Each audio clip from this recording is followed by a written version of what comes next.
Hai, selamat pagi dan salam sejahtera. Kita bertemu lagi di dalam video yang kedua dalam tugasan kerja kursus. Mari kita lihat muka surat 3 di dalam kertas soalan.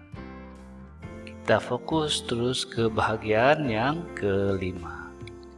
Baiklah, mari kita lihat bahagian kelima ini. Yang pertama ialah kita sudah buat ini pada tugasan yang pertama. Oke, pengenalan dan profil perniagaan. Sekarang kita akan buat pula ini ya, dokumen perniagaan dan urus niaga. Baiklah, untuk dokumen dan urus niaga kita akan terus melihat ke muka surat ke-6 ya di dalam kertas soalan. Oke, dalam muka surat 6 ini kita akan berjumpa dengan beberapa dokumen-dokumen atau urus niaga di dalam perniagaan. Oke. Jika Anda masih belum paham apakah itu dokumen dan urus niaga, mari kita melihat kembali ke tajuk tingkatan 4. Di tingkatan 4, buku teks muka surat 3, Anda akan mengingat berkenaan dengan kitaran perakaunan. Dalam kitaran perakaunan yang lengkap,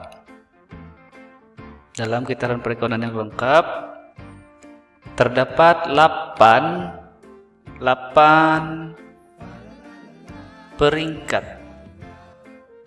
peringkat rekod perakaunan bagi sesuatu tempo perakaunan. Jadi kerja kursus kita ini sebenarnya sedang melalui satu kitaran perakaunan yang lengkap. Jadi kitaran yang pertama ialah dokumen perniagaan, sama macam yang sedang kita jalankan ini. Oleh itu, Anda harus menyelesaikan lampiran B ini, yaitu dari muka surat 6 ini sehingga ke beberapa muka surat lagi, 6, 7, 8, 9, 10, dan yang terakhir ialah muka surat 27 ini ya. Jadi inilah yang harus kamu selesaikan dahulu. Oke. Dokumen perniagaan ataupun urus niaga dari muka surat 6 sehingga 27. Semua ini sudah disediakan, tinggal kita isilah. Jadi inilah yang akan kita bincangkan bersama dengan guru ya. Mari kita kembali ke muka surat 6. Baiklah, di muka surat 6 urus niaga kita yang pertama ialah ini ya, yaitu memulakan perniagaan dengan membawa masuk modal RM. Di sini tidak diberitahu berapa RM, tidak diketahui. Yang penting kamu harus menyediakan tunai di tangan, tunai di bank dan tunai di tangan, serta sebuah peti sejuk buku. Jadi seperti video Cigu sebelum ini, Cigu sudah buat andaian kan, tetapi kita buat hari ini yang lebih detail lah. Jadi maklumat di dalam profil perniagaan itu boleh diubah lagi ya, boleh diubah, dan kali ini kita akan tulis sesuai dengan kehendak soalan. Di dalam profil perniagaan Cigu sebelum ini Cigu menulis 7.200, tapi rasanya ini Cigu akan ubah balik ya, sesuai dengan kehendak soalan. Oke, jadi mari kita isikan Oke, peti sujok buku, Cigu sudah membuat research dan lebih kurang begitulah harganya 1000 ke atas. Jadi Cigu suka angka ini 1200. Oke. Untuk uang tunai pula, Cigu andaikan Cigu membawa 11.000 ya. Jadi Cigu akan bahagikan 11.000 ini kepada dua bahagian, yaitu 60% uang dalam bentuk duit dalam bank dan 40% uang dalam bentuk uang tunai.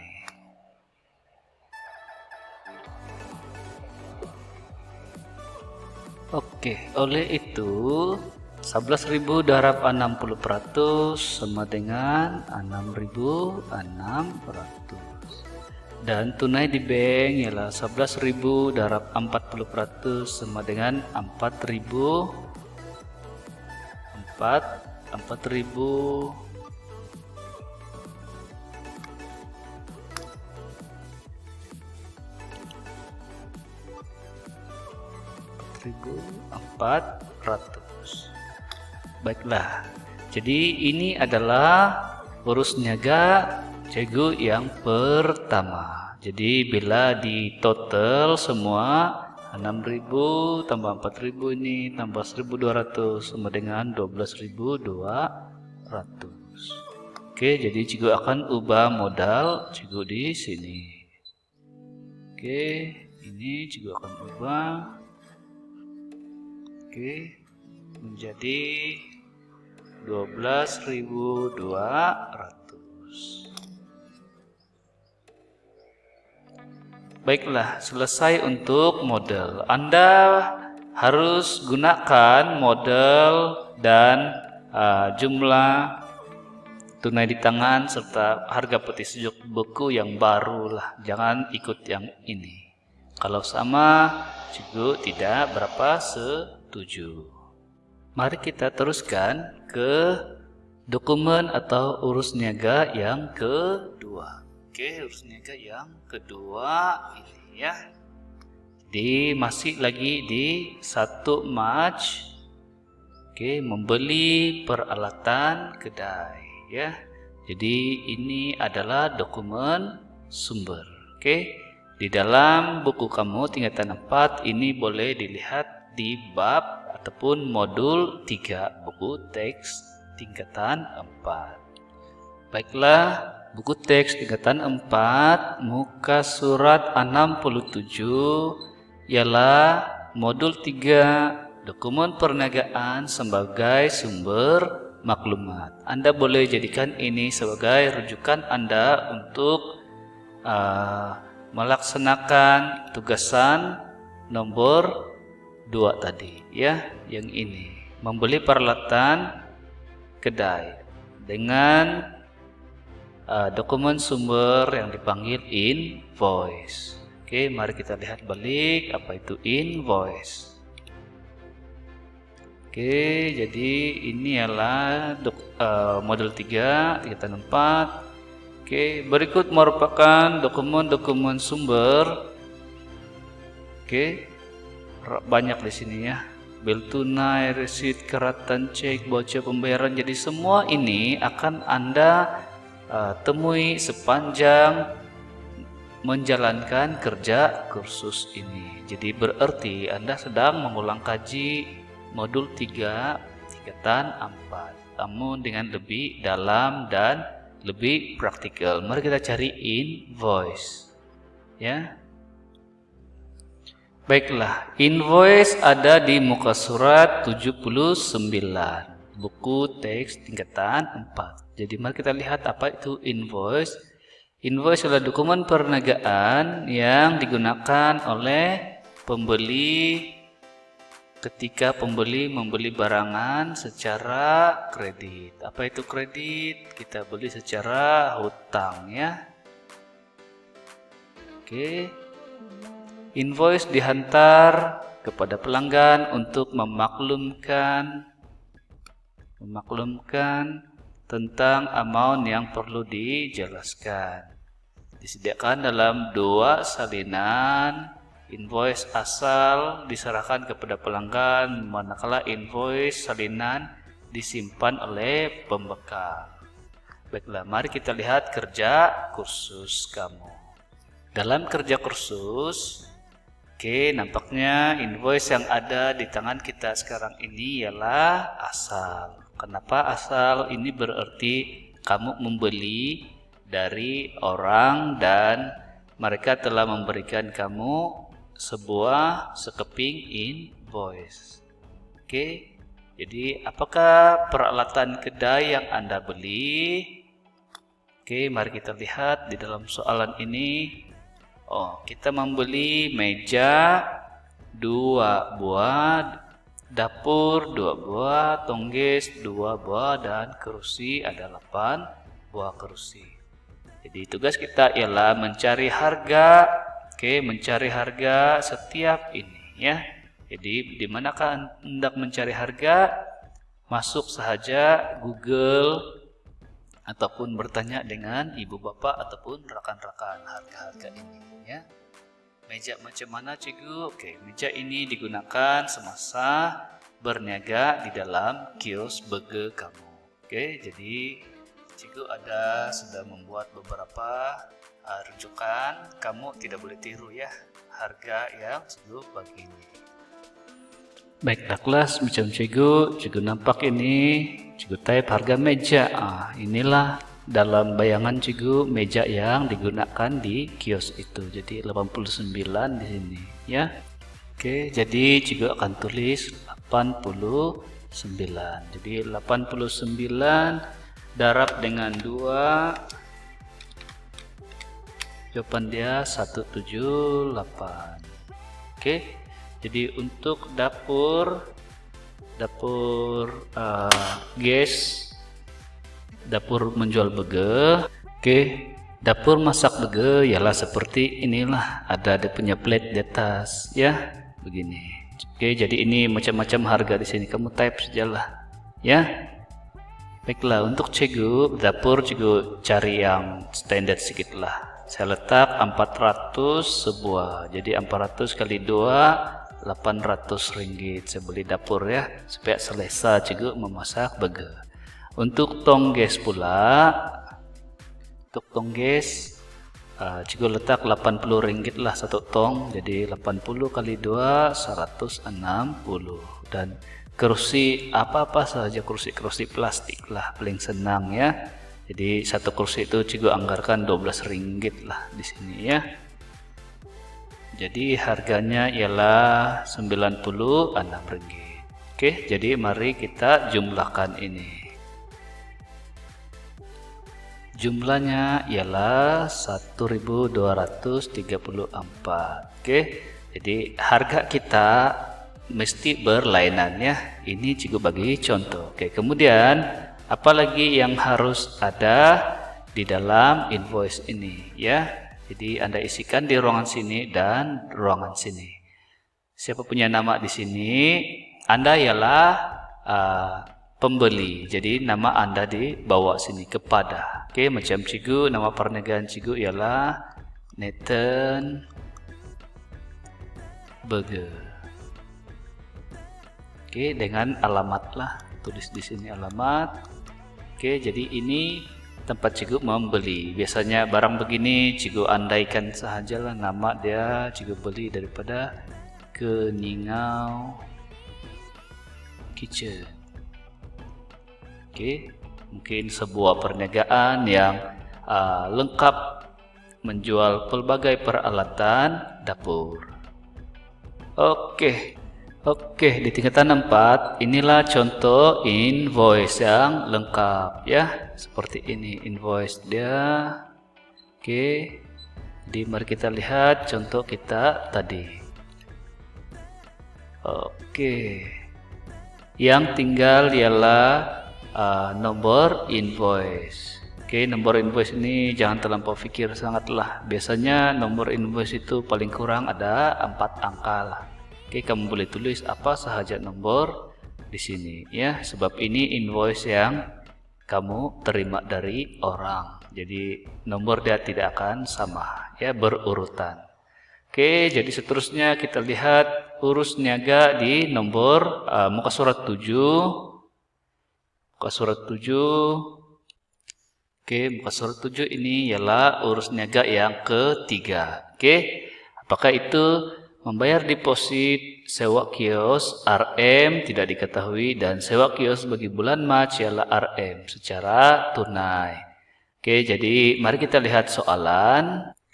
Di dalam soalan, muka surat 2 itu, ada diterangkan di sini berkaitan dengan Anda menjalankan perniagaan dengan menyewa sebuah kios berhampiran kediaman Anda.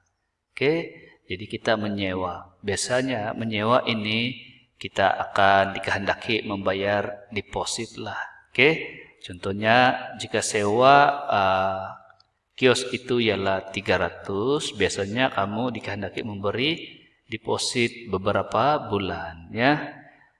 Contohnya kadang-kadang ada perjanjian 1+1, yaitu berarti 300 sewa bulan ini kamu harus tambah dengan 300 lagi. Jadi semuanya ialah 600. Jadi cikgu cadangkan di dalam soalan kita buat 2+1, yaitu jika sewa kamu 300 maka 2 ini berarti darab dengan 2, 300, 600 deposit. Ini deposit, dan sewa 300. Mari kita kembali ke soalan. Baiklah, untuk contoh cikgu akan tulis ini 600 dan ini 300. Kenapa 600? Sebab sewa bulanan ialah 300 sebulan dan cikgu kena beri deposit sebanyak 2 bulan. Yaitu 2 bulan darab 300, jadi deposit 600. Begitulah keadaan bila menyewa sesebuah premis yang disediakan oleh orang lain, ya, harus membayar deposit. Seterusnya urus niaga yang seterusnya ataupun cikgu panggil urus niaga yang keempat. Keempat ini dipanggil membeli barang niaga. Membeli barang niaga. Baiklah, kita akan membeli barang niaga. Apa itu barang niaga? Barang niaga ialah barangan yang akan kita jual kembali. Baiklah, bahagian ini amat kritikal sekali untuk Anda pahami. Jadi kita akan ambil masa yang lama sedikit lah, ya, di sini untuk cikgu terangkan. Kita membeli barang niaga. Apa barang itu? Ada 6 barangan yang kita beli. Yang pertama ialah roti bege, roti oblong, bege ayam, bege kambing oblong, sos cili, dan juga mayonis. Jadi kamu dikehendaki seperti tadi mencari dia punya harga sini, ya, harga. Jadi sudah dapat harga, tinggal darablah nanti. Macam-macam tempat mencari harga, ya, cari di Shopee pun boleh, type di Google pun boleh, ya, supaya kamu akan nampak apa itu roti bege, apa itu roti oblong, apa itu bege ayam, bege kambing, sos cili, semua tahulah cikgu rasa. Dengan mayonis. Baiklah. Jadi di sini cikgu sudah membuat research dan inilah harga-harga yang cikgu letak, ya. Untuk roti bege cikgu letak harga RM Rp20, ya. Untuk roti oblong 10, cikgu letak harga Rp6. Untuk bege ayam cikgu letak Rp6, harga Rp6. Bege kambing cikgu letak Rp20. Untuk sos cili Rp12, ini Rp14, ya. Jadi harga-harga ini cikgu pun puas juga kemarin mencari harga-harga semua produk-produk ini ya. Jadi mari kita darab. Oke, roti burger 15 kali 20.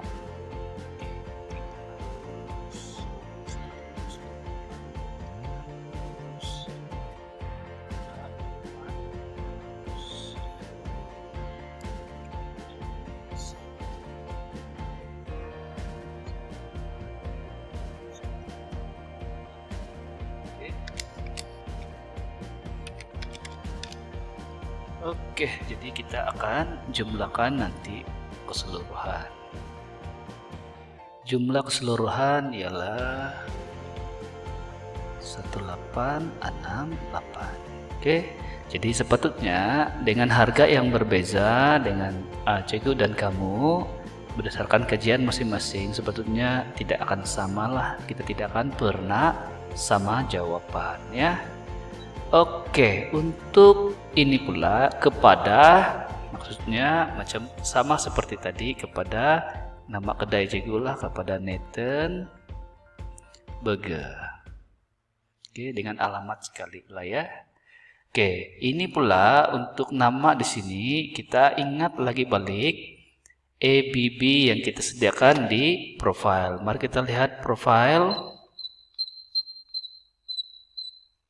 Oke, di dalam profile cikgu ada dua. Oke, Sunrise Bakery dan Kilang Ayam ya. Jadi ABB juga yang pertama ialah Sunrise Bakery. Jadi tadi tuh peralatan tadi, bahan-bahan tadi cikgu beli daripada Sunrise Bakery. Oke, Sunrise Bakery. Oke, jadi cikgu andaikan bahan-bahan cikgu yang ini di pekan tempat cikgu tinggal mungkin hanya ada Sunrise Bakery sebagai pembekal. Jadi cikgu beli sana. Kamu terpulang dengan kamu mengikut profil masing-masing. Baiklah, perkara yang lebih penting sekarang ialah untuk merekrut semua pembelian ini ke dalam cart inventory ya. Semua pembelian ini dari 1, 2, 3, 4, 5 dan 6 ini kita harus update ke cart inventory. Jadi buka kertas soalan kamu, muka surat 30 ya. Di muka surat 30 ini dipanggil cart inventory ya. Jadi item yang pertama, oke. Jadi kita akan lengkapkan cart inventory roti burger berdasarkan jumlah yang kamu beli sebentar tadi. Baiklah, di dalam roti burger kita ada 40 biji darab dengan 15 paket ya. 15 paket jadi 600. Oke, kamu sekarang ada 600 biji burger ya. Jadi ini 600 harus ditulis di cart inventory. 600 itu harus ditulis di sini ya, ruangan masuk. 600. Oke, 600 biji burger. Ditarik 1 hari bulan ya. Oke, keluar belum lagi ada dan baki 600 ya. Oke, kemudian kita akan coba kira jumlah tadi pembelian untuk burger ialah 300. Oke, 300 ini dimana juga dapat harga burger tadi ya. Oke, yang ini ya 300 itu cikgu dapat dari sini ya. 600 ini cikgu dapat dari 40 biji darab dengan 15 paket ya. Itu di cart inventory. Oke, jadi sekarang untuk mengira cost unit ini ya, kamu akan membahagikan 300 ringgit bahagi dengan 600 lah, ya. Yaitu setiap setiap roti burger ini berharga 50 sen, ya, 0,5. Oke, 50 sen sebiji.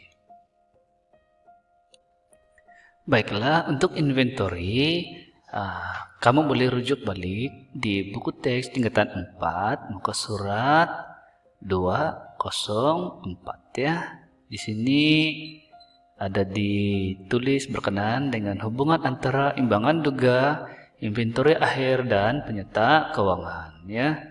Jadi sebenarnya inventory itu ada dua jenis, yaitu inventory berkala dan inventory berterusan. Nah, jadi yang kita sedang jalankan kalau yang inventory berkala ini, mereka hanya menyediakan laporan inventory pada akhir, ya. Pada akhir suatu tempo perakaunan. Jadi dorong tidak kisah pun macam kita tadi, tidak kisah berlaku bila membeli terus tulis, dan bila mengeluarkan barangan terus update, ya. Mereka tidak buat begitu. Oke, baiklah. Oke, inventory yang kita jalankan ialah inventory berterusan. Oke, cikgu sengaja keluarkan ini, maksudnya untuk kamu ulang kaji lah apa-apa yang sudah berlaku di tingkatan 4. Sebab cikgu tahu masa membuat kerja kursus adalah masa yang paling sesuai belajar lebih dalam lagi tingkatan 4, ya. Oke, jadi inilah inventory yang kita gunakan tadi. Peniaga akan mengesan pergerakan keluar dan masuk bagi setiap inventory perniagaan. Oke, jadi record inventory akan mempamerkan kuantiti, kos unit, dan jumlah kos belian, kos jualan. Oke, di apalagi yang perlu di sini, ya. Pergerakan inventory akan direkod secara terperinci, sangat terperinci tadi, ya. 600 biji roti burger kan kamu beli. Oke, jadi jika yang di supermarket besar, mereka akan menggunakan khotbah, ya, yang diimbas oleh mesin pengimbas. Oke, jadi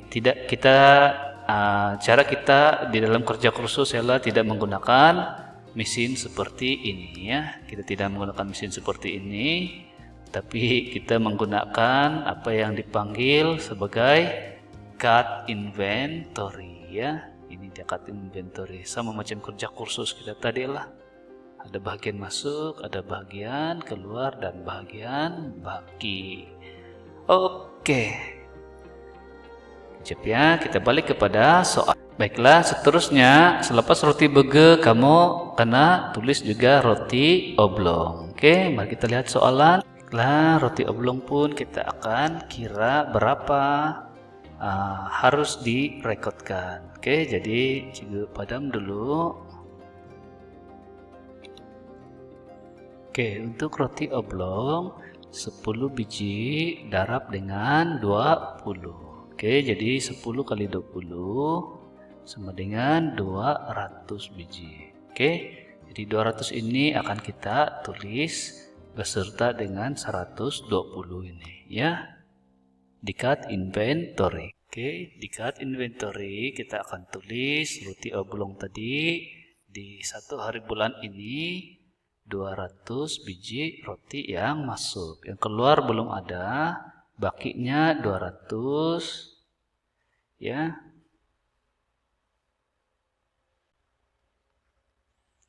Kos unit belum lagi, tetapi jumlah kita beli tadi ialah 120. Untuk mencari kos unit, kita harus bahagilah 120 bahagi 200.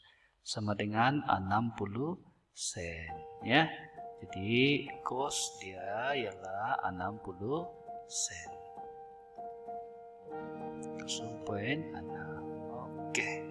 Jadi kamu harus lengkapkan untuk bege ayam, bege kambing oblong, dan juga saus chili dan mayonis ya.